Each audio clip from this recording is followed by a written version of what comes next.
First of all, I would like to thank the organizers of this webinar for including me also in this as a presenter.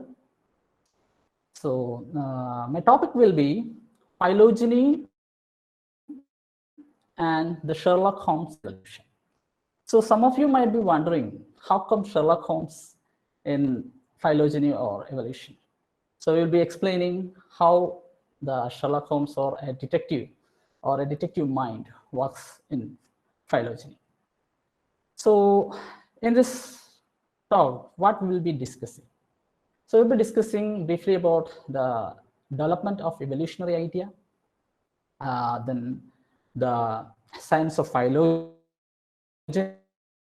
or its significance, and the concept of tree thinking, and various methods for deciphering phylogeny, cladistic approach, molecular phylogeny methods like parsimony, likelihood, Bayesian techniques, and if time permits, we will also discuss the popular softwares that will be using for phylogenetic analysis. So we will move on. Why phylogeny? So phylogeny, as you know, it is the evolutionary history, or it is a demonstration of how evolution works. To be exact, phylogeny actually saves lives, because we now know that there are several pathogens around, and its phylogeny is also out in the public. People used to like decipher the phylogeny of various pathogens. In that way, it will save a lot of life, or a lot number of life. So it also helps in reducing how evolution works, and it also helps in defining species. In the previous lecture, Anil sir very beautifully explained how various techniques has been used for species delineation and all. So modern techniques also stresses us to use the phylogenetic methods for even defining species. And ultimately, it helps in classification also. We now know that modern classification primarily relies on molecular phylogenetic methods. If I take a typical example of our COVID-19, here the treatment regimens for, or the controlling or the managing measures for this COVID-19, or how people understand this particular disease and its epidemiology, is through phylogeny. Like for example, the viruses like this COVID-19 evolves in real quick time. From the phylogenetic methods, we now know that one of the ancestral COVID-19 strain diversifies. It jumped from an animal and then diversifies in a human host and into a large number of strains. So the same techniques of phylogeny has been used by scientists for explanation of how the virus does this. If you look at this slide, we can know that the phylogeny of this particular virus actually jumped from one of the related hosts like bat or pangolin viruses. It has the relationship with that also, and from that it jumped into the human. And from this also, we can by using phylogeny, we can also explain how the virus migrates from the epicenter into different areas. So phylogeny also helps a lot in taxonomic research as well as in our botanical problems, like what Anil sir already mentioned.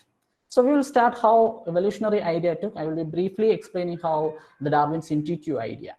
Like he has expanded actually the idea from his grandfather, that's Erasmus Darwin. It was Erasmus Darwin who first provided a basic idea regarding how this descent with modification might work.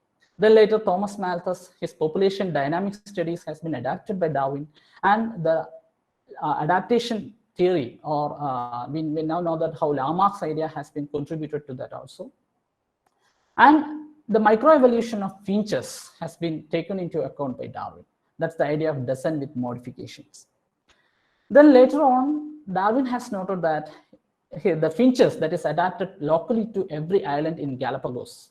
And in his legendary work, Origin of the Species, Darwin mentioned that I should infer that probably all the organic beings which have ever lived on the earth have descended from some one primordial form. We should note that from finches alone, Darwin has came into the conclusion that all the organisms, all the life on Earth have been descended from one primordial form. That's a great intuition. So later on, we have developed this idea of survival of the fittest, which later developed into Gauss's law, where Gauss's competitive exclusion principle states that the two species with identical niches cannot coexist indefinitely. So actually, this is less evident in nature, but we can explain that two species having same ecological niche can't coexist together. One of them will migrate to some other place, or it will try to adapt a different ecological niche. So there, the natural selection process actually favors the organisms with the favorable traits. And there are also some element of sexual selection, where more than fitness, the selection criteria adopted by the opposite sex will play an important role. Then the element of migration, then genetic drift, all these plays important role in evolution. So the species delineation is an important step regarding how we often studies the evolution. Okay, so species is a concept. Actually, there are several concepts of species, like the typological or morphological concept, where external morphology come into play.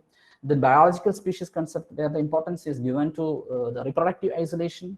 Then evolutionary or phylogenetic species concept, genetic species concept. On a count, some people has identified around 150 to 180 different species concept.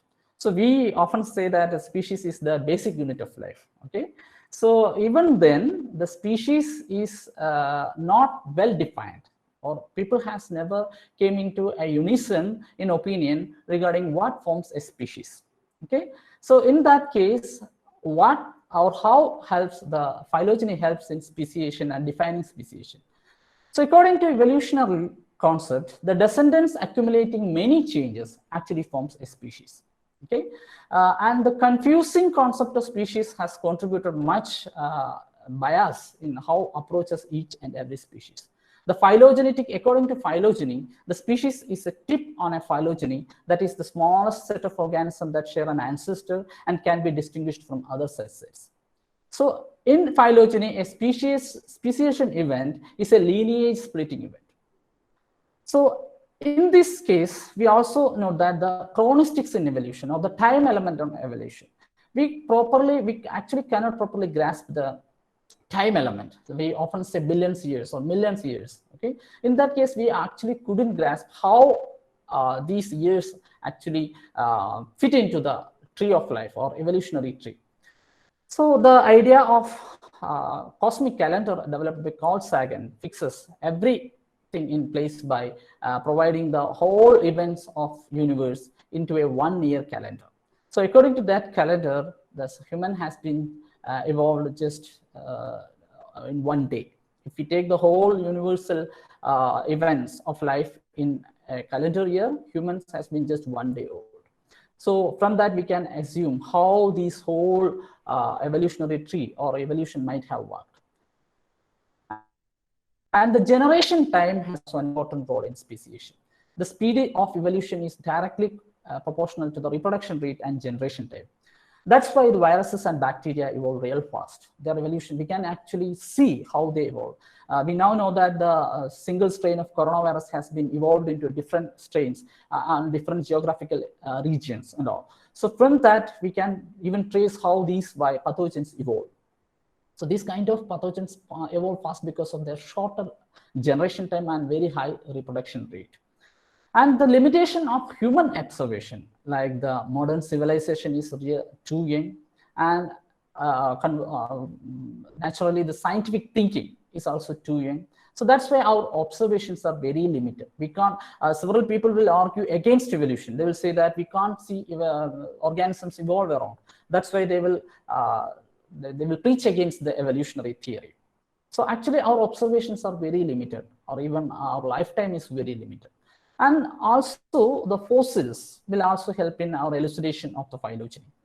But the problem with the fossils is that there are different modes of preservation, and certain methods of preservation won't help us much. Whereas, for example, there is a method of preservation like impression, where a plant will be form an impression on a mud, and we will be what we'll be having will be part of that mud. which is solidified into a rock. So there the parts that left by the original plant or animal material will be nil, or it will be very feeble, from which we couldn't isolate DNA, or we can't get any data other than the surface details. So depending upon the method of fossilization, fossils won't be of much help, or it may help in some way. Another problem with the fossilization of we rely on fossils is that not all life forms gets fossilized. Andrew Gorm Pedersen, and his Evidence of Evolution course, he has explained in a beautiful graph. See, if this is the whole actual life number of species occurred at a given period of time, only a limited number of them will get fossilized. Okay, even then, of the whole fossils, only very limited of number of them will be discovered. There may be many number of fossils still underground that is waiting to be found. Okay, so there also it will help, it won't be of much help. That is where our Sherlock Holmes in us will help us. Here, the evolutionary history of populations are often elucidated by direct observation, which is very rare. So the lineage splitting maintained, or this direct observation often will be done on lineages maintained or managed in laboratories. So here, the actual phylogeny will be unrecorded, and that's why we are left to infer it from what clues that we can gather and piece together. That's where the Sherlock Holmes in us came into play. We have to observe the plants or animals around us, and we have to take the clues from it, and we have to build a phylogenetic tree or its evolutionary history, just how the detectives likes the character Sherlock Holmes, the famous character by Arthur Conan Doyle. I think some of you might have read the different works of Conan Doyle where Sherlock Holmes is a character, how he manages to elucidate the various crimes like murder cases and all. The method is called the ratiocination of deductive reasoning. That's the clues given by the various evidences present to him will be taken into account in order to recreate the entire murder scene or recreate the entire events that has happened in the past. So same way, we will be using the clues given to us by the plants or the animals or the organisms for a reconstruction of the phylogenetical history that has done several millions or billions of years past. So the concept of tree thinking, this is a metaphor actually developed by Darwin. Even in his, if you check here, his legendary work, Origin of Species, there's only a single illustration. That is the one given on this part. This is the only illustration in the book Origin of Species. If we take that in more clear way, here he has explained how taxa or various species like A, B, C, D might have developed into different descendants through time. Even modern phylogenetic trees takes a similar kind of fashion, where the trees are inevitable in phylogenetics and evolution, but it's often undermined in evolutionary studies, or the importance of tree thinking. If we say phylogeny, the first thing that came to our mind will be a dendrogram, or how the lineages split over time to give different species and its diversification. So nowadays, the tree thinking or advanced tree thinking has been practiced only by the people who do advanced phylogenetical research only. If you look at the modern tree of life, something will look like this. It may tree include about 92 bacterial phyla. If you look at the tree, you can see that it has been clustered in different forms, and how we can elucidate the relationship among them, etc. So according to the phylogenetic concept, every phylogenetic tree is a hypothesis. At the most basic level, phylogenetic trees represents hypothesis about evolutionary history. So the problem with the hypothesis is that we should accept all such hypotheses, or we should give support to the hypothesis that gives us more proof. So irrespective of how much proof you collect regarding your evolutionary tree, you should also accept to some level the other evolutionary trees or other hypotheses. So that's why every evolutionary tree is regarded as a hypothesis. And in evolutionary trees, the time flows from base to top, or if it is in a slanting position, from left to right. So like any other good hypothesis, an evolutionary tree is based on logic, background knowledge, and most importantly, logical evidence. That's where the characters came into play. So we treat a phylogenetic relationship on an evolutionary tree. Here shows the among species of different plants. The tree represents how each group of plants might have clustered from an ancestral group of plants or group of plants. Like an ancestral green algae might have given rise to the liverworts, then mosses, ferns, gymnosperms, and angiosperms. Here we can see that each of these have some most recent common ancestors. We can say that gymnosperms and angiosperms are more closely related because they share a most recent common ancestor. That's what we say in phylogeny, MRCA, most recent common ancestor. So two groups sharing most recent common ancestor will be having most closely related characters. So in that case, the angiosperms and the liverworts will be most distantly related. That's why it has shared a distant common ancestor. In that way, we should breed the trees depending upon how these common ancestors are shared by different groups. And one of the most important thing among trees is it's freely rotable. Like in each node, we should be able to freely rotate these nodes into either direction.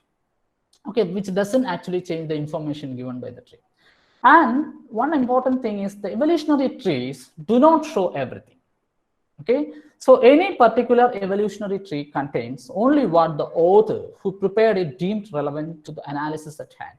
So only information prepared by or only information that had by that original author is be given by on that evolutionary tree. It doesn't actually show everything.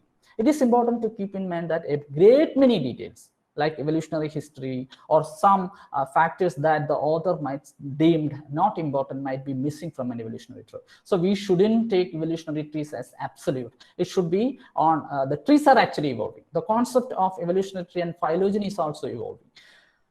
Again, evolutionary trees can be taken in different styles. Like you can see various kinds of evolutionary tree like this, even like this, like in the angular form, like, or even a circular form like this. All these show the same kind of relationship. And if we take an anatomy of an evolutionary tree, it represents the clade.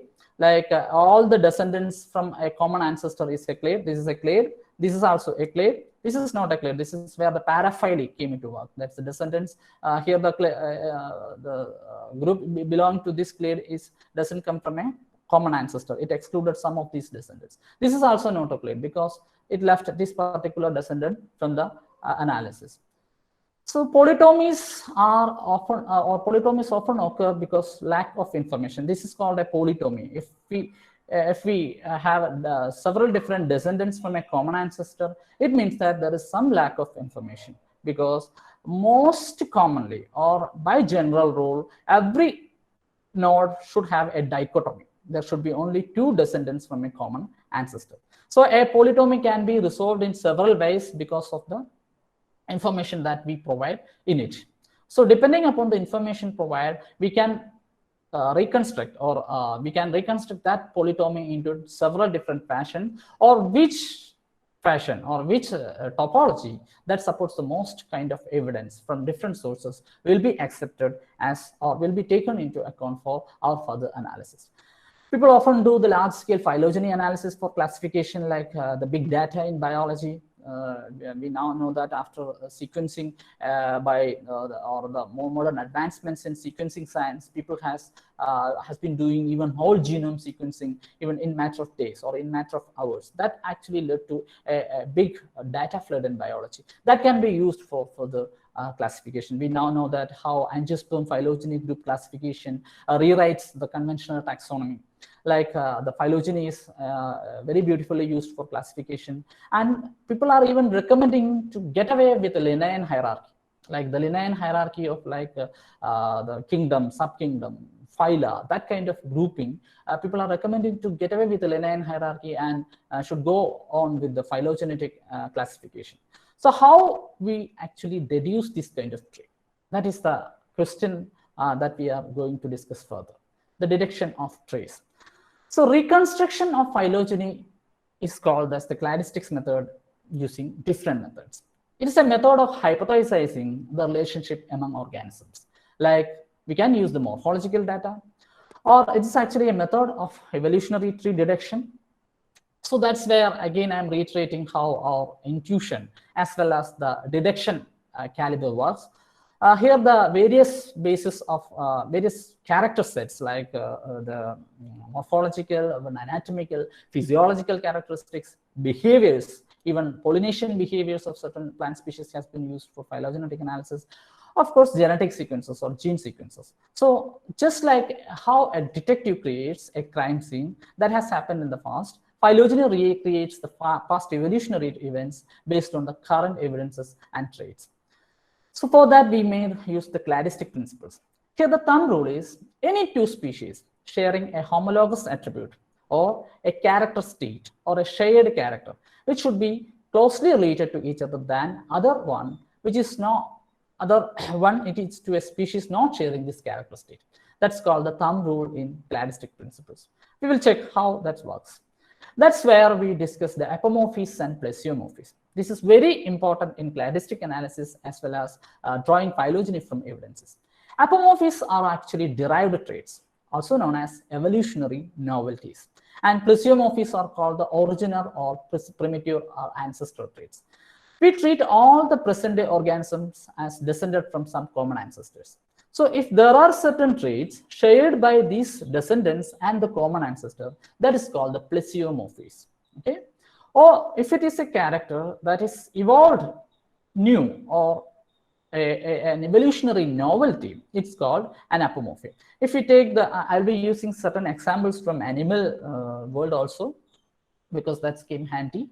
And if we take the Rapallian tree, we now know that the wings and feathers evolved here, and it is regarded as an apomorphy for birds, whereas the ancestors won't have that character. Whereas certain other characters will be shared by even the ancestor and the birds, that will be called the plesiomorphism. So conventionally, people have used the plesiomorphism for grouping organisms. For example, if we take an ancestor, like a common ancestor of plant having 4 petals, okay? These 4 petals has evolved into different lineages. One of them will be having a group of 6 petal species, then 5 petal species, and 4 petal species.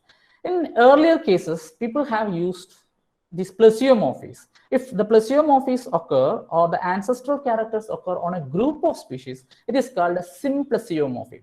We often use that term sim, like syntype. We use it for a collection of something like the character. Here, it is used. It is known as symplesiomorphs. The traits will be occurring on a group of plants or a group of taxa. So the 4 petals will be a plesiomorphy because it is present in the ancestor.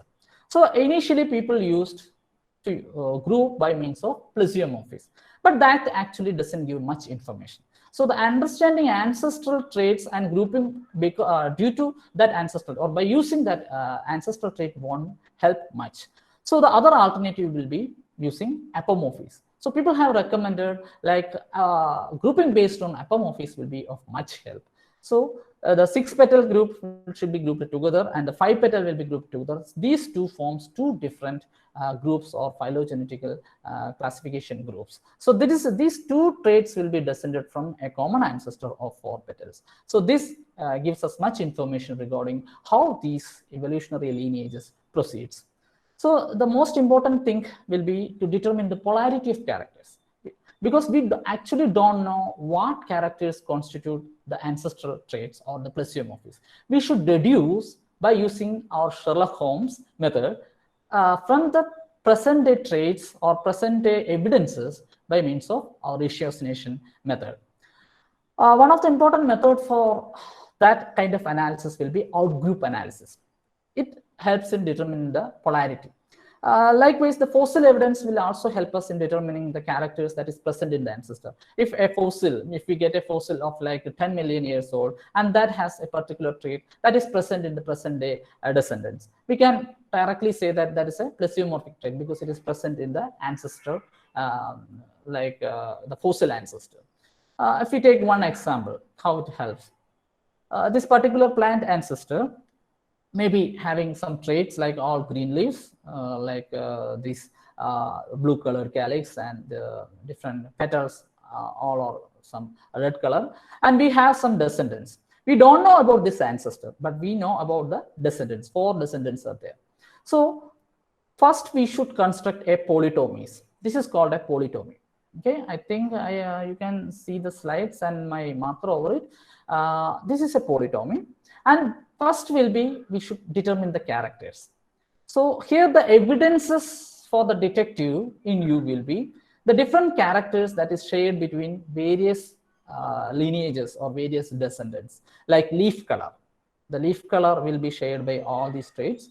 Then leaf color change. There is some changes from ancestor to descendants, like the alternate leaf has changed color. We just imagine there is a character like that. We don't know, or we can't actually say in actual life there is a character like that. Alternate leaf will be of different color. This is just for our analysis. Then there is a change in petal color. Then petal number has been changed to 7. Then some descendants has evolved world. Here it is opposite nature. Some also evolved world nature. Then calyx has changed color to red. Likewise, we should take into account each and every character. So from the character, we should construct the tree one at a time. We use one with the character at a time and construct the entire relationship diagram. Like we will note that the calyx has changed color. There is world leaf. Likewise, we also note that in a step-by-step manner, we will reconstruct the entire tree like this. See, the calyx color changed here, the petal color changed over here, then the number has been changed from 6 to 7 over here, then there is world leaf nature over here. So we used this as actually our outgroup. This taxa has been used as our outgroup. So all the traits shared between the outgroup as well as the in-group, the group that we used to classify or analysis will be known as in-group.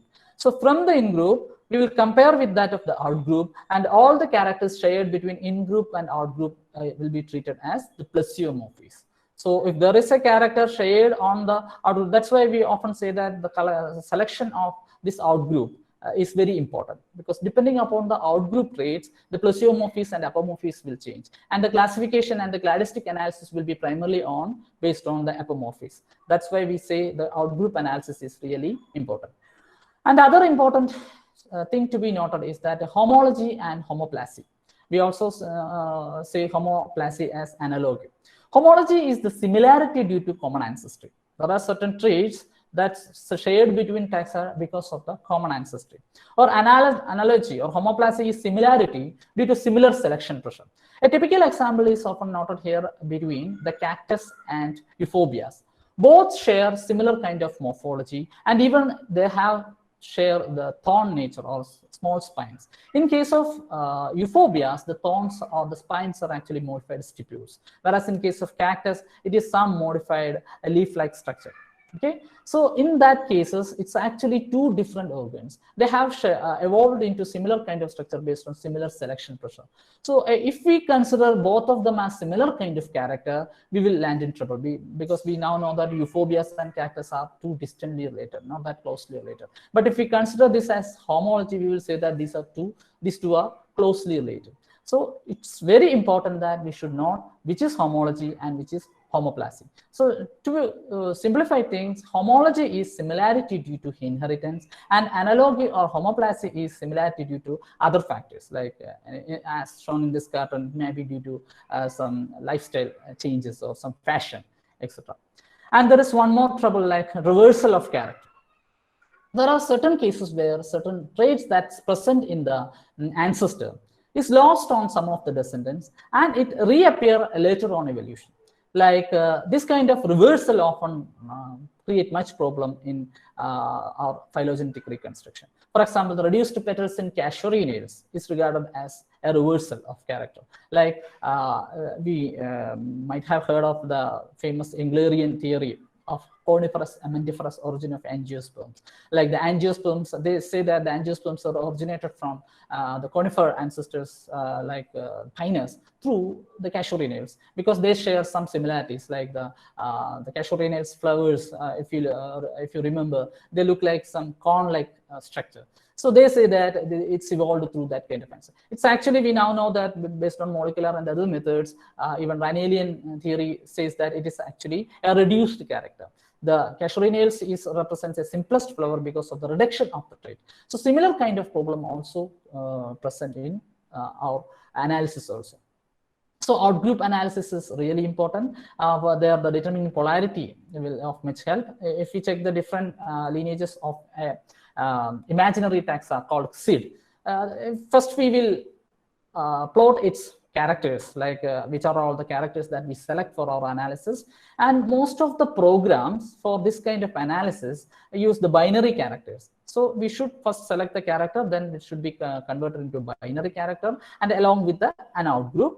And after the outgroup analysis, we will be starting from the polytomy, like all the lineages will be descended from a common point. Then by selectively feeding this character or adopting this character, we can elucidate the complete phylogeny as depicted earlier along with our imaginary case, like this. Okay, so there comes a problem. There can be different combinations with which we can actually came up with this explanation. Like we can often reverse certain characters can come and go, etc. So for example, if we take another example, like 3 imaginary antelopes A, B, C. These 3 share certain characters, like A and B share certain traits like this. Then A and C share like this. Then B and C share certain traits like this. Okay. In that case, we also use one of the group as or one of them as an outgroup, like along with the 3, we add another one as an outgroup. So all the traits that is present with the outgroup and in the in-group, we regard it as the primitive character or preciomorphism, which will be used for rooting the tree. All trees should have a root like this, and for rooting we use these preciomorphism. So there are many possible trees. There will be 3 hypotheses. In this imaginary case, it's not only 3, there can be many different hypotheses. So there are 3 different hypotheses. It could be related like this: A, B, C should be related like A and B should be closely related, and C some distantly related. Or A and C can be closely related or distantly related. Or B and C can be closely related or distantly related. Like this, there will be several hypotheses. Or if we add more and more data, the hypothesis can be, or the number of hypotheses can be more and more. So what we will do is, we will relatively or carefully, we will feed on these data or morphological data one by one into the tree, like this kind of data. So if we want to accept the hypothesis 1, there will be, from the outgroup, there will be 7 changes we have to add, like one change over here, one change over here, like the like we have feed on the morphological data in our previous case of that angiosperm flower with different colors, and we have already discussed. So if we take the another hypothesis 2, there needs 6 changes like this. Okay. Then if it is a hypothesis 3, there needs another 8 changes. So from this, this won't be the only possible. There will be another or other different possible methods. So of the different possible scenarios, which one will we choose? That's a problem here. That's where the principle of parsimony came to help us. Okay, the parsimony actually says that, or also known as the Occam's razor. It's a philosophical thinking method.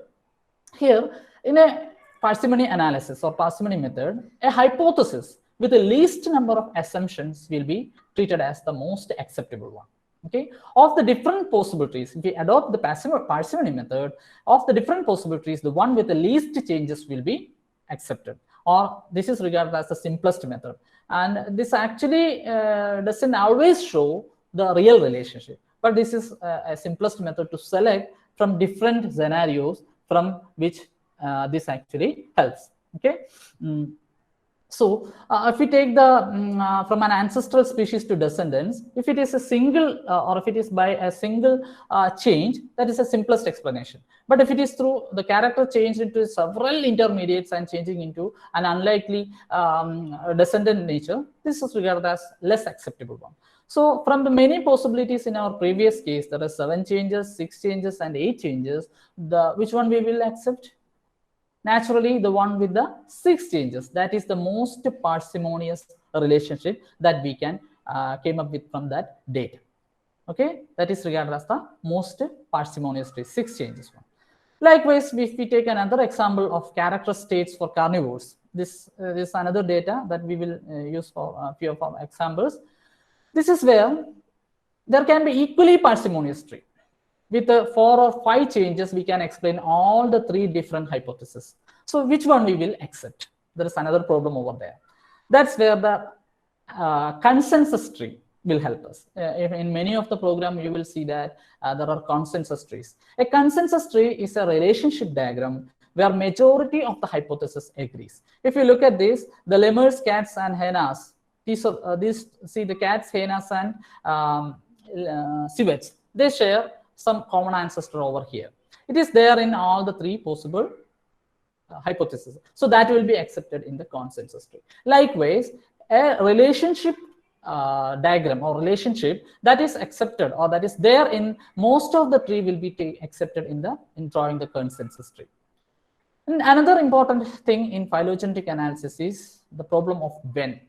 Okay, like any other crime, people often ask, or the detective often asks, when it happens, adding time element in evolution. Okay, timing in the evolution is a crucial step. For that also fossil will help, because modern fossil dating techniques like radiocarbon and other dating modern techniques, we can exactly calculate the age of that fossil. So from the characters present in the fossil and aging it, we can actually date the phylogenetic tree. Okay, so the caveat there is, like, the fossils are not always available, and even if available, certain features are not that visible like that. The other alternative method will be using molecular clock. We will discuss the molecular clock method later on when we actually discuss the different models. So by adding fossil data, we can clearly age or clearly add the time element in that fossil, in that our relationship diagram. So that will change that our evolutionary tree into a phylogram. So a dendrogram with a time element is called as a phylogram. So from that phylogram, we can actually know how old these different descendants are, or how old these different lineages are splitting, or when this lineage splitting event took place, etc.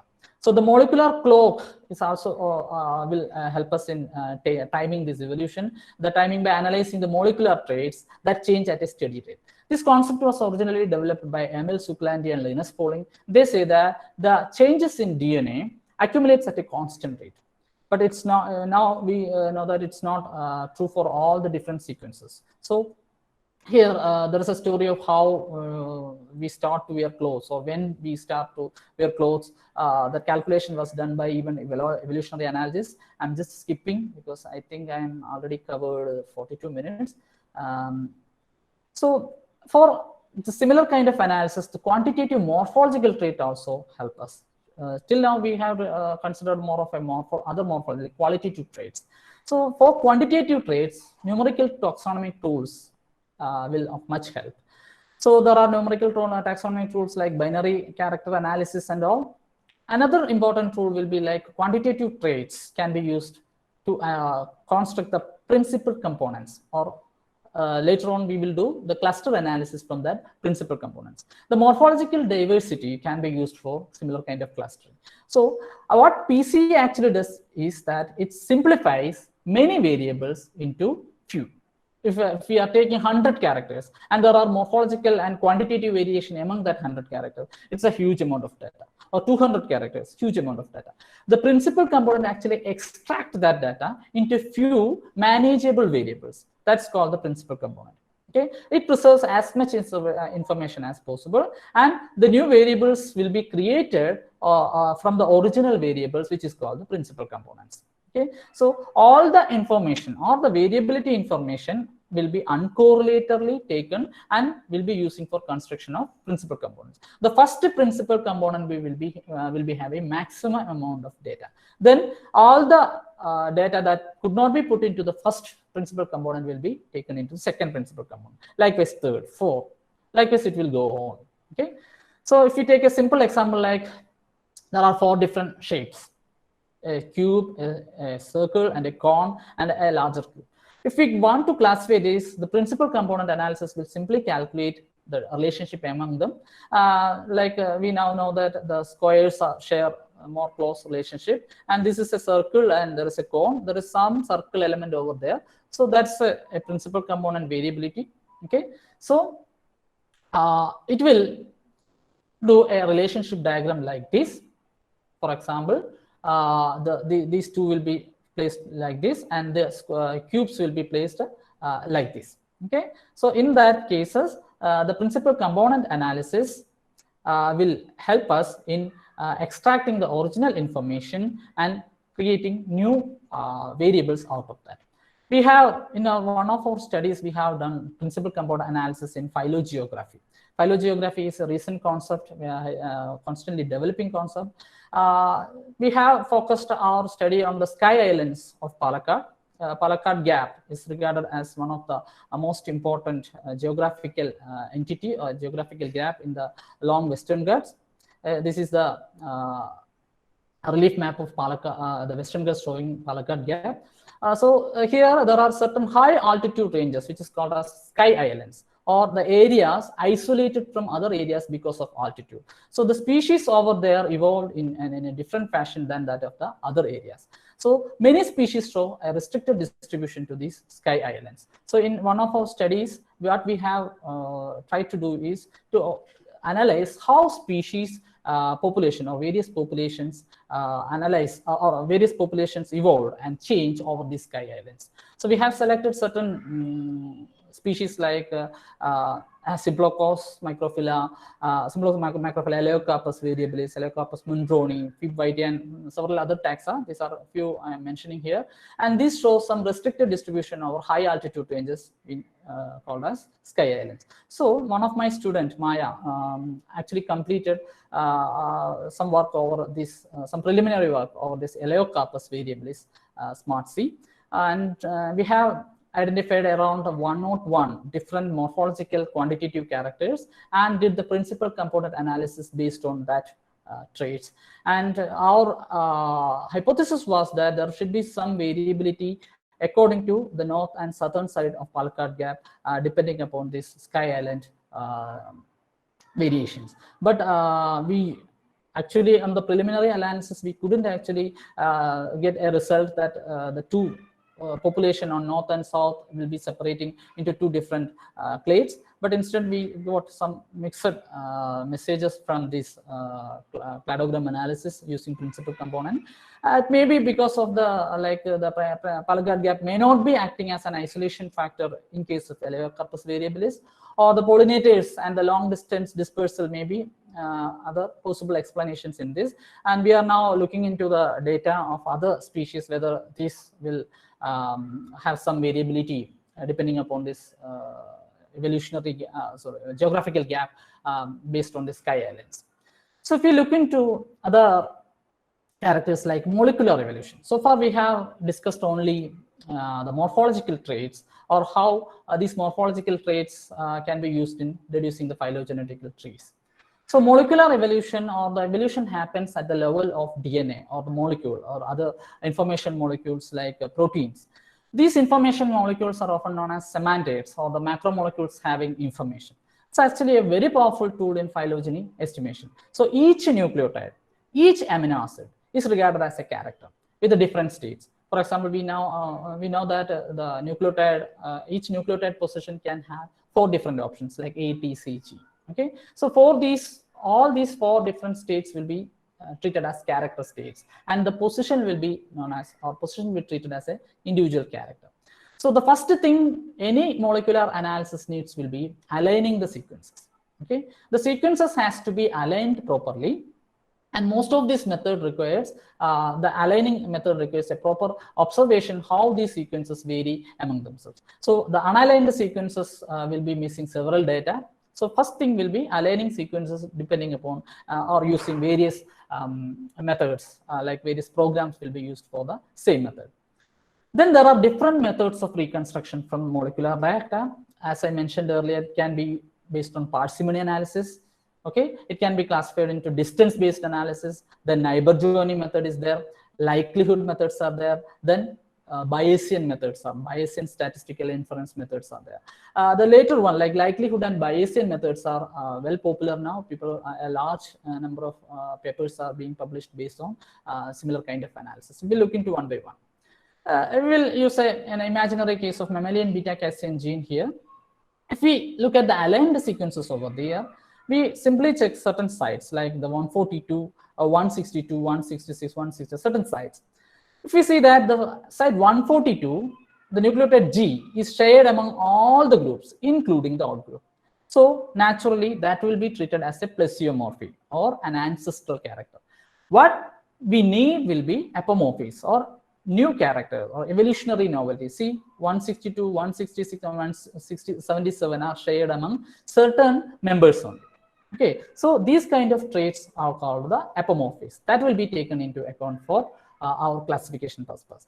So here also we'll be using the maximum parsimony method. So each site in sequence as regarded as an independent character, and as the number of taxa increases, the possible combination also change, and there will be problem in parsimony.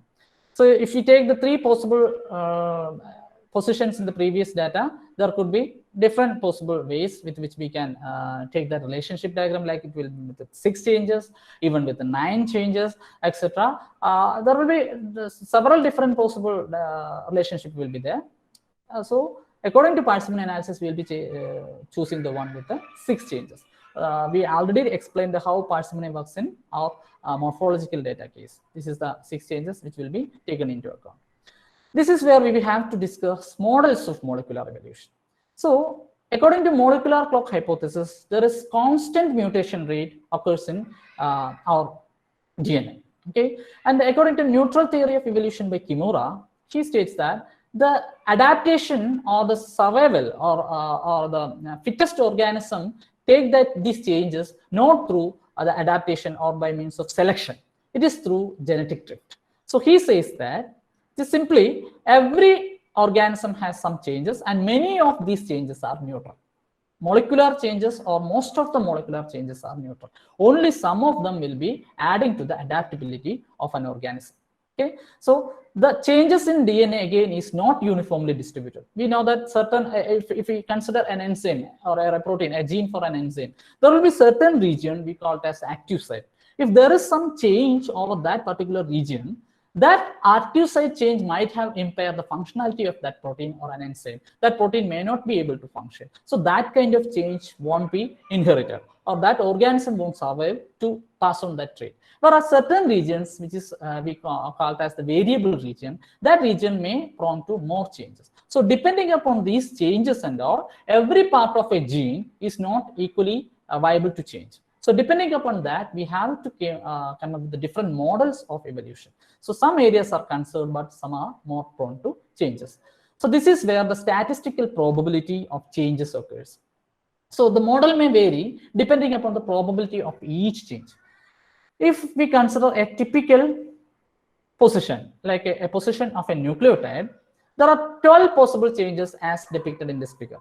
Okay, there can be in any direction. The change can be in any direction. If all changes occurs in a uniform rate, it is called the simplest model of evolution. It's called Jukes-Cantor model. It's also known as one parameter model because we assume that all possible changes occur at the same rate. Okay, that's the simplest model of evolution. But later on, the Kimura has proposed the two parameter model. We now know that there are transitions, like a purine can change to a purine, or transversions, a purine can change to a pyrimidine. The transitions and transversions occur in a DNA or in a particular sequence at various rates. So that's where it's called the P2 changes, or two different probabilities are over there. Okay, that's called the two parameter model. Then comes multi-parameter models. There are several different models available, or each and every possible changes, or all the 12 can occur at different rates depending upon the positional information. Or then we also know that a certain position in a codon, like the third position in a codon, is more prone to change due to the ambiguity in the code. Even still, it codes for the same amino acid, but it's more prone to change. Then followed by the first position. The second position is like least prone to change, like that. There are certain this kind of information that will help us to form a multi-parameter model. So depending upon that kind of information, we have to formulate the models or we have to choose the models proposed by different persons. So there are certain programs even available to choose the correct model from data that we have now. I will discuss it later on. Then there are other models of, if we have the amino acid data, there are different models for amino acid substitution also, like Bishop-Friday model is the most simplest one. It is regarded as all amino acids occur at equal frequency and the substitution occur at the same rate. That is the Bishop-Friday model. There are other multi-parameter models like Dayhoff model, then Jones-Taylor model, like that. Then we will discuss how distance-based method works. Here, for distance-based methods, what we need is a matrix of molecular distances between species to infer the phylogeny. So here we need to calculate the distances between different taxa that we are going to analyze in a pairwise manner. Okay, the pairwise evolutionary divergences will be estimated. Then we will check how these evolutionary distances are calculated from molecular data. There are two common methods of distance-based model like UPGMA and neighbor joining method. Okay, the distance can be Hamming distance. This is one of the simplest example of distance calculation or calculating genetic distance. Here, the difference in nucleotide between two sequences will be taken into account. See, if you can compare two different sequences, there are changes at 4 different nucleotides. So the Hamming distance between these two sequences will be considered as 4. Here, the limitation is that both sequences should have the same length or same distance, and unequal length often creates some problems. Then another method of calculating distance is edit distance. Here, the genetic distance between two sequences will be calculated as the minimum number of edits like substitution, insertion, deletion that is needed to transform one sequence to another. It's also called Levenshtein distance, and we should it should be careful that the editing distance calculation should be based on the editing on one of the sequences. So the editing should also not alter the length of that sequences. Okay. Then we will look into the first method or first distance method called UPGMA. It's called unweighted pair group method with arithmetic mean or arithmetic average. That's why what UPGMA method. Okay. So if we have 4 different sequences, we will calculate this pairwise distance table like 1 to 2, 1 to 3, 1 to 4, then 2 to 3, 2 to 4. Likewise, we should calculate the pairwise distance. Then that pairwise distance matrix will be further used for calculating the distance among them. If we check the table, the minimum distance or maximum closeness has been shown by B and D. The distance is just 1.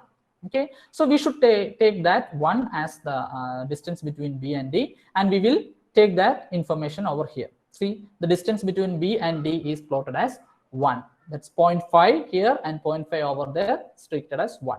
Then we will again construct another matrix by taking the first one as a again average. Here we already know that B and D are closely related. We put B and D together, and the average distance between B and D with the other taxa will also be plotted into the new matrix. See, if you check the BD with the C, see BD with the C, if you calculate, the average distance will be 3. Okay, it's actually 2.5. Then when it's round that into nearest close one, it will be 3. So that will be considered as the distance between BD and C. So BD and C will be sharing a maximum distance of 3. 0.5, 1, then 1.5 in total 3. Likewise, we will construct one by one. We will put the whole data into take the whole diagram. That's the UPGMA method. This method is not that commonly used nowadays, especially in molecular phylogeny or other methods of in taxonomy, but it is relevant in other fields of related research, like especially variances among crop plants, some agricultural fields, etc. It's very relevant. People are still using it there.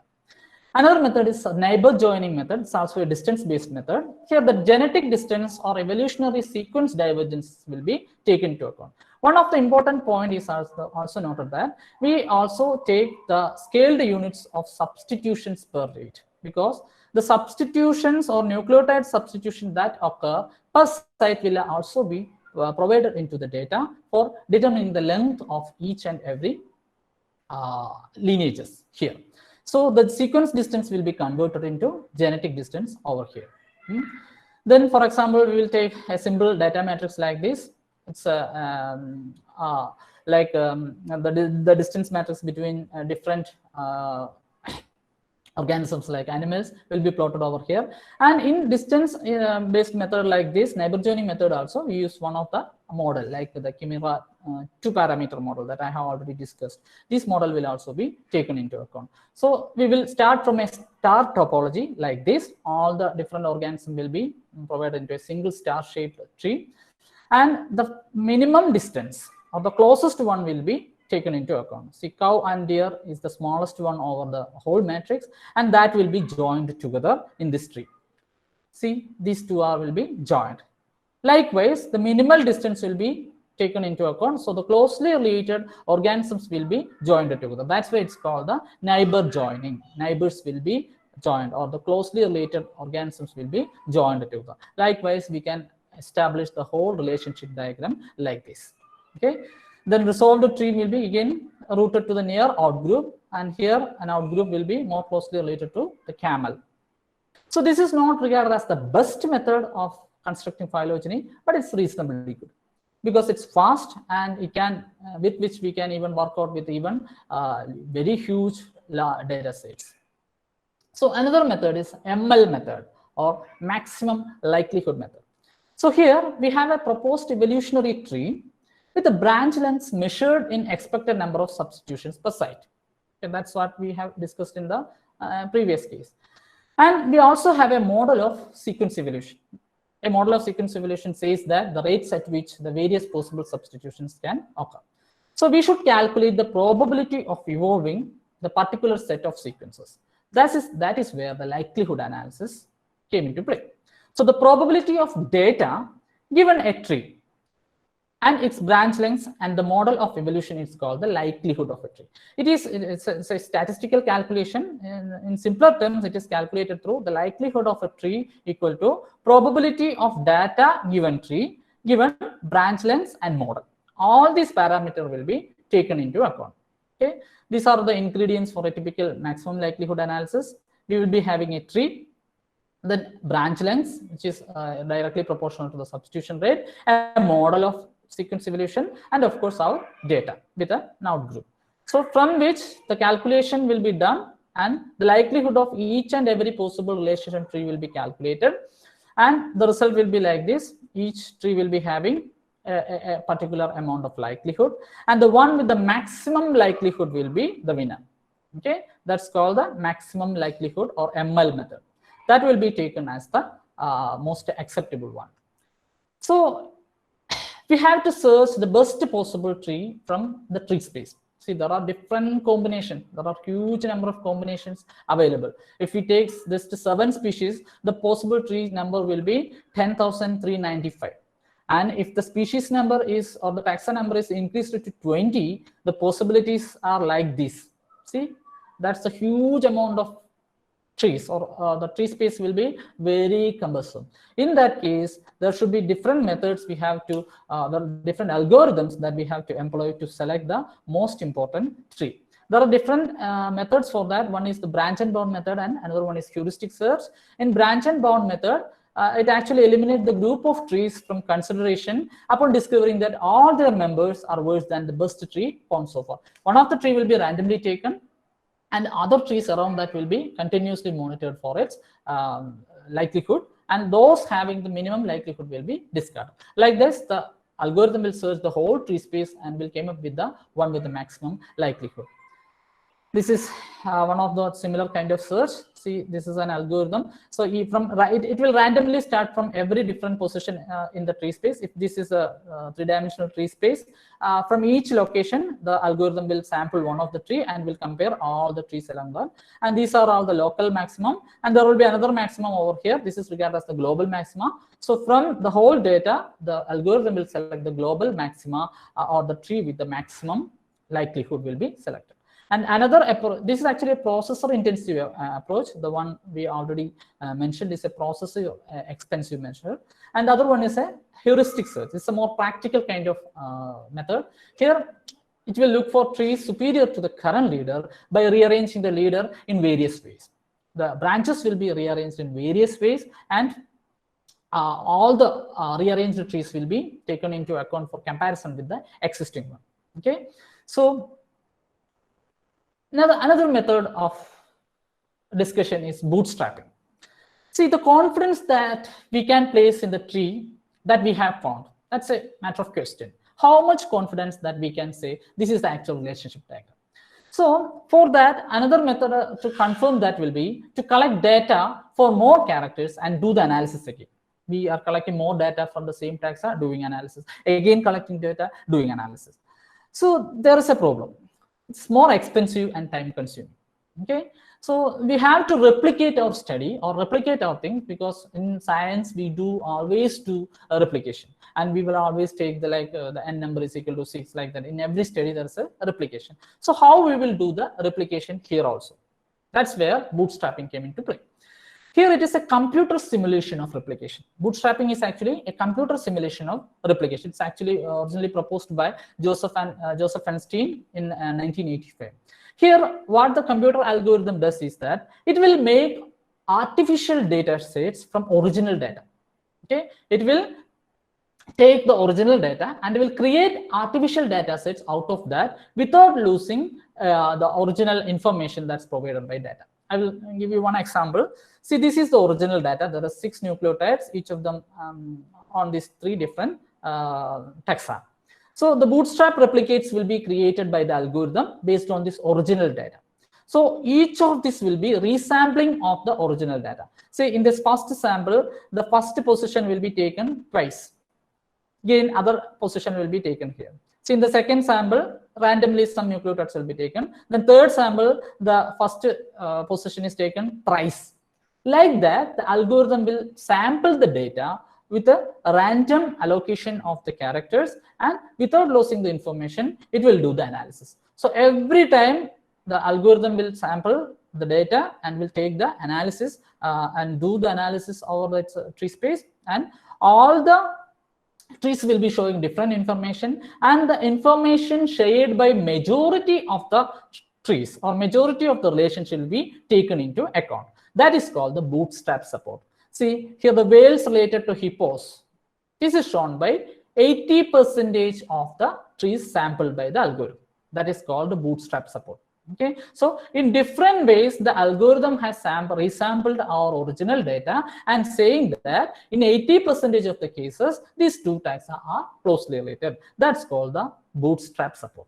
Okay, so we can actually fix in most of the algorithms, most of the programs, there is an option to fix how much times we have to bootstrap the original data.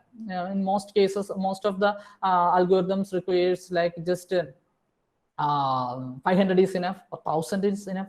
Even certain analysis says 10,000 bootstrapping is necessary. Like that, we can actually fix that. How many bootstrap or how many bootstrap samples will be created from the original data. So there it will give the data as percentage of bootstrap support.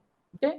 So in maximum likelihood method, the bootstrapping also can be done. In most of the methods, this can be done. The percentage of bootstrap support will be shown over the each nodes. See, this shows the 100% bootstrap support, because in all the replicates, the cows and deers are closely related than that of other relations. Likewise, say here it shows only 59 bootstrap support, the comparing to others, like the whales related to hippos, just showing 59 support. Like that, every kind of analysis or every relationship diagram can be given a bootstrap value.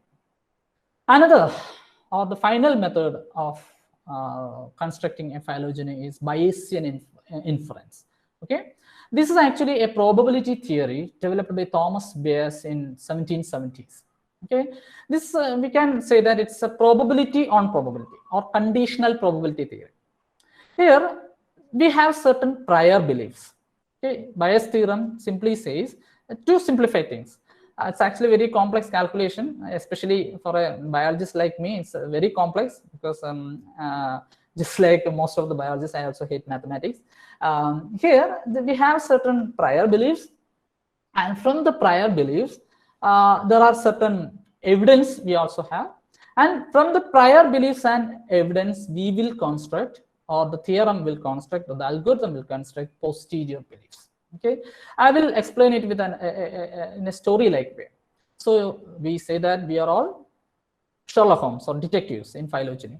So if you are a detective and you are given with a serious killing or a murder case, okay, So there is a serious killing, like 4 or 5 murders occurs, and you are the investigator to find the culprit. So you have a list of culprits. Okay, you note that you have given an evidence that one of the culprit is present in the vicinity of the crime in all the cases. Okay, so from that information you are saying that, or that can be our prime suspect. Okay, then later on further evidence, you are given more evidence that another culprit has switched off his mobile every time the case or the murder or the crime has occurred. So that is an additional data. Okay, so from that additional data, your suspect list has, or the priority of the suspect has changed from initial suspect to another one. Okay, so that's the first one is our prior belief, and later more and more evidence is added that from that we are changing our original belief into posterior belief. Okay, and this calculation is called calculation of posterior probability, PP. That's the calculation over here. In Bayesian phylogeny inference, we will be calculating the posterior probability. In maximum likelihood, what we actually did was like probability of data given a tree, P data tree will be calculated. This quantities will not be same as that of the inverse one, the probability of tree over data. Okay, so the probability of tree over data is called the posterior probability, will be calculated by using probability of data given tree and probability of tree divided by probability of data. This is the one of the most simplest level of explanation. It's very complex mathematical calculations. If we take our previous example, beta casein, the posterior probability of all the trees will be taken, and here in order for the selection, here the algorithm selects a different approach. It's called the MCMC, Metropolis or Markov chain Monte Carlo model, or there is one more model is there. It's called MCMC. That's Metropolis coupled Markov chain Monte Carlo. Okay, it's just a kind of algorithm how the program sample the data and gives us the most posterior probability trees. Okay, by using MCMC algorithm, the program samples the tree space, and the one with the non-negligible posterior probabilities will be given to us. Okay, and from that it will construct a consensus tree. Okay, the consensus tree will be constructed, and the sum of the posterior probability or clade probability or clade credibility will be given here. So instead of the bootstrap support, here it will be given as clade credibility. Okay, so if it is 100 clade credibility, it is very good. If it is below 100 or if it is below 50, it's not that good for giving trust to that particular relationship. So these are all the major methods of phylogenetic inference using molecular data. So which is the best method? If we compare under optimal conditions, parsimony, likelihood, neighbor joining, Bayesian, everything, recover the branching pattern in true tree, which accuracy is even approaching 100. But when comparatively, neighbor joining is not regarded as the best method, but it's a speed actually makes people to choose at times when the data is more cumbersome. And the parsimony, ML, and Bayesian inference all have strength and weakness. And for this reason, what people actually do is they will do the analysis by using different methods like parsimony, likelihood, and will check how the relationship works on all these different methods. And this area, this phylogenetic inference by using molecular methods is an area of active research. Every day, new and new methods are people develop. If you check some publication, you will see some custom-made programs even. A researcher will make an algorithm based on his ideas, and he will publish some data based on that algorithm. So it's a booming field of research, and what I have tried is just to sum up these ideas so that you have a base and interest in it. You can explore it further by reading, or there are tons of tutorials and things available online.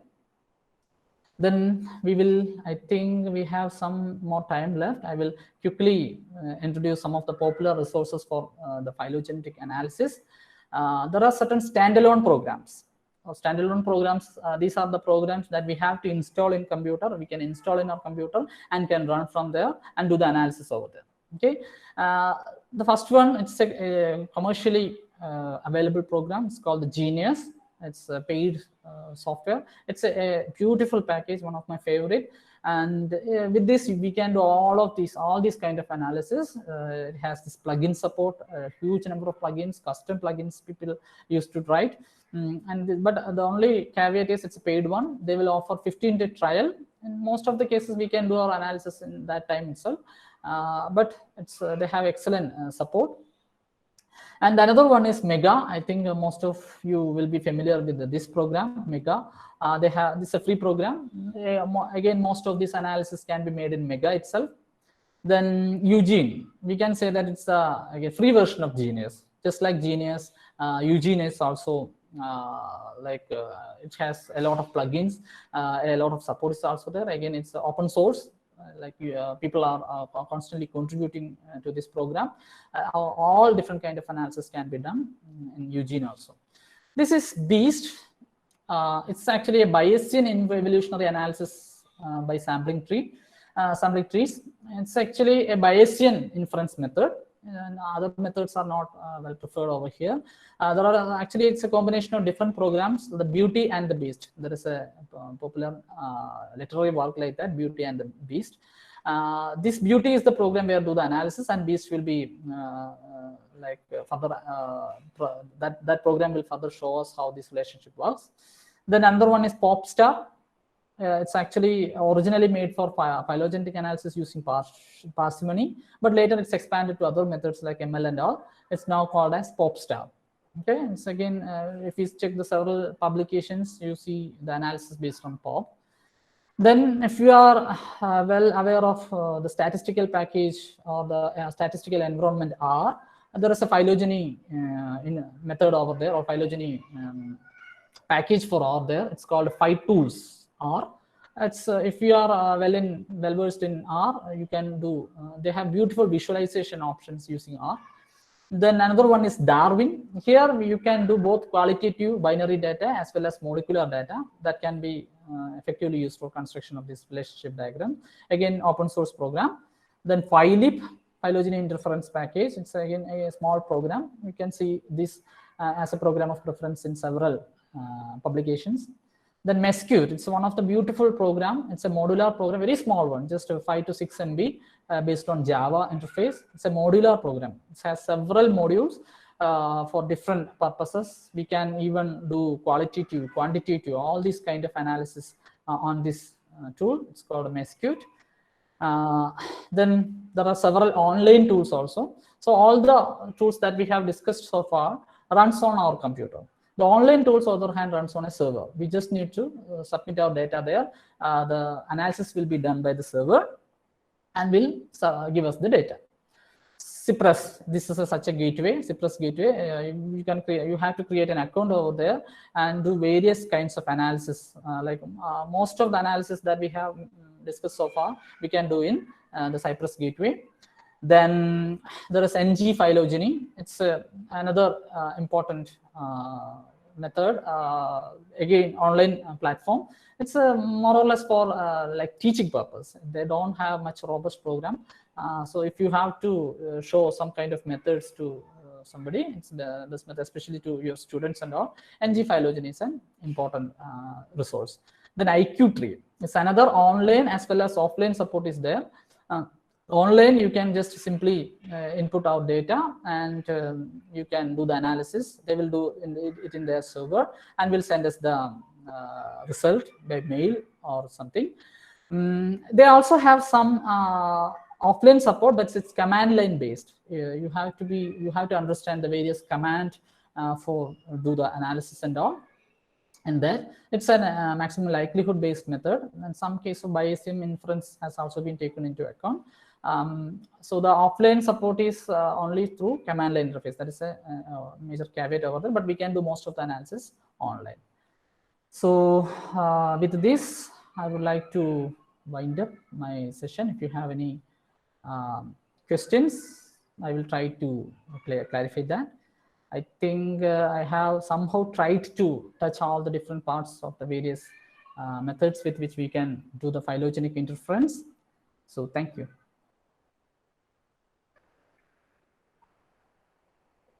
Session is open for discussion.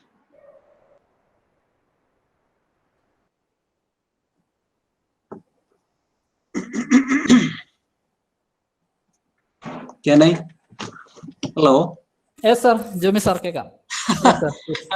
When in mid ages of the 20th century, around the 1950s, when Willie Hennig proposed the cladistics, he felt himself as confused. Yeah. None of his sort of say so. He felt himself confused because it is a confusing subject. We were searching in the buried. Yeah. And he said that it is a confusing subject. It made myself confused. And his next comment is again, the teacher who teaches this subject will make it more confused to the students. That is his comment. That is his comment. But actually, Sherlock Holmes came to unearth the pure details of what happened during the evolution. It is actually it's a technique to show what happened in the past, and we can predict the future, but we cannot we cannot discover the buried. This is not actually what you do. I think you are Sherlock Holmes in plant taxonomy. Thank you very Thank you, much. sir. Thank you, sir.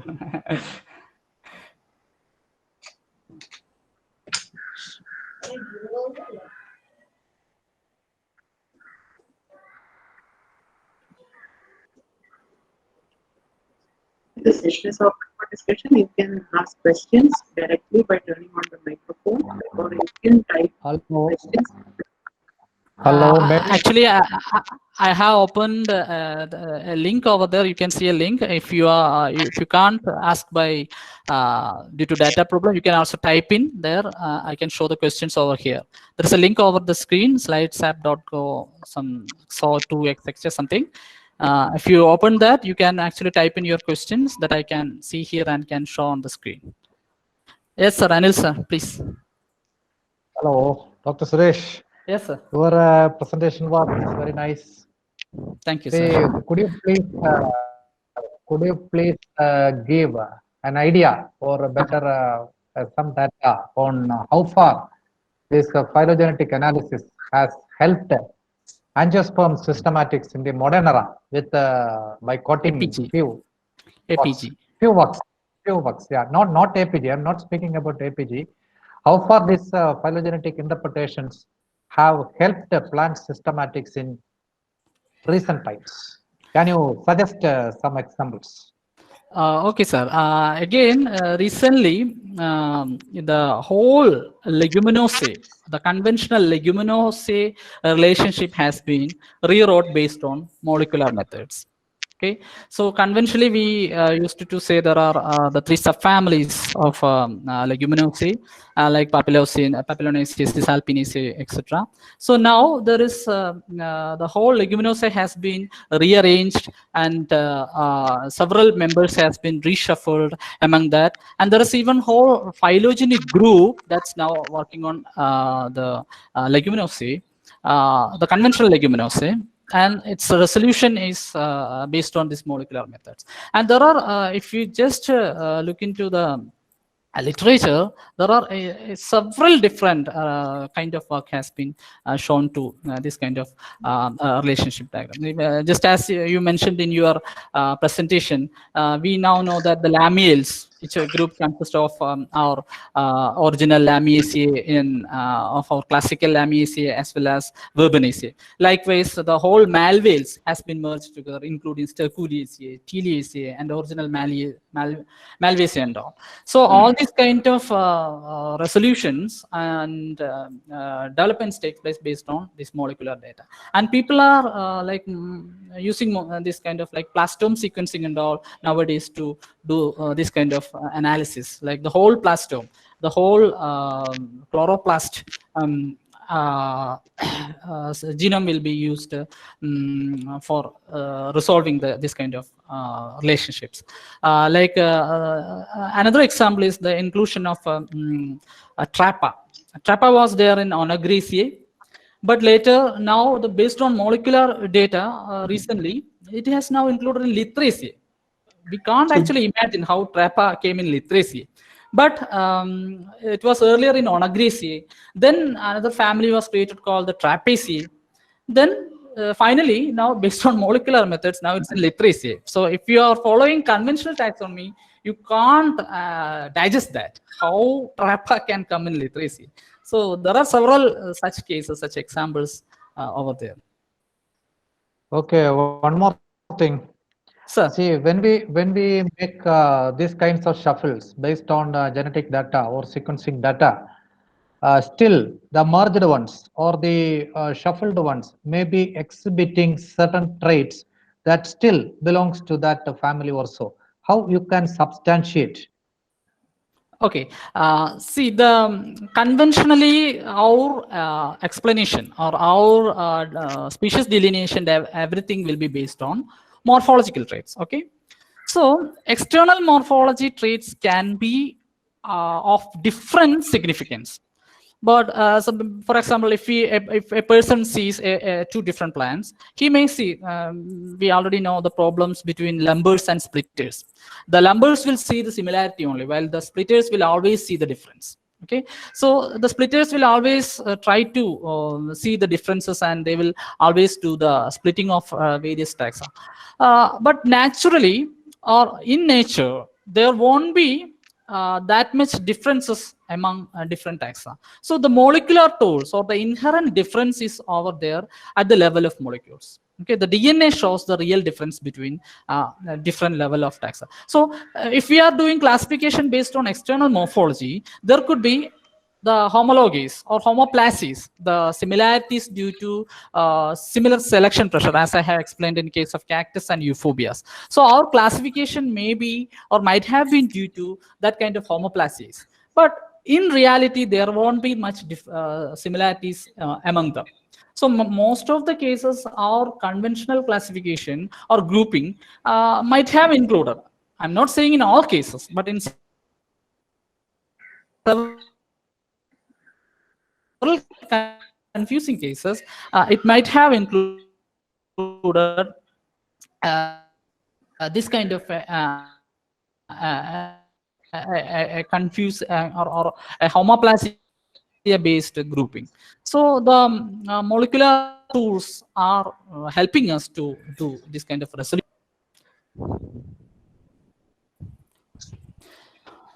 I think I tried to address your question, sir.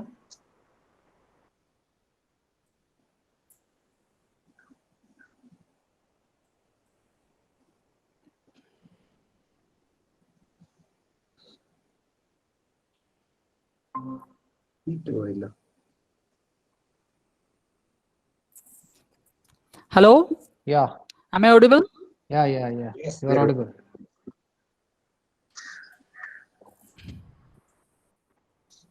Okay, I think that was well explained. Ms. Frija Rajiv has asked for a question. Can you suggest authentic reference? Yeah. I can see that. Srija Raju, Ms. Srija Raju has asked a question like, can you suggest an authentic reference to study coevolution of flowers and pollinators? What is the status of studies in this area now? Yeah, there are different studies like there has been some studies reported from Brazil on the evolution of pollination or the pollinators on Costus species. A beautiful literature is there. Costus, I don't remember the author exactly. She has been working on this molecular phylogeny there, and there are several studies where how the change in pollinators, because some species over its course of evolution might have changed from bees to bee pollinators to like bird pollinators, or it will simply changes to wind pollination at some level of its evolution, like that. So there are certain studies where how the pollinators or the plant groups depends on these kind of pollinators, or how these characters evolve.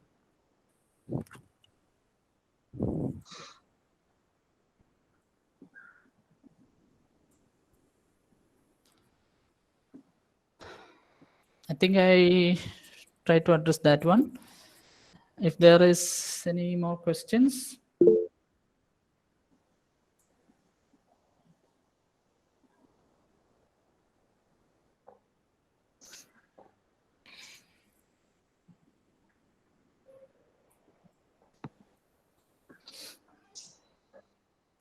There are certain publications even there on the coevolutions, like certain reviews. Even recently, I think the central points about coevolution, there was a review over there by some Jane Thompson. You can refer that also. So over there, it's something titled like the 4 central points about evolution or something similar.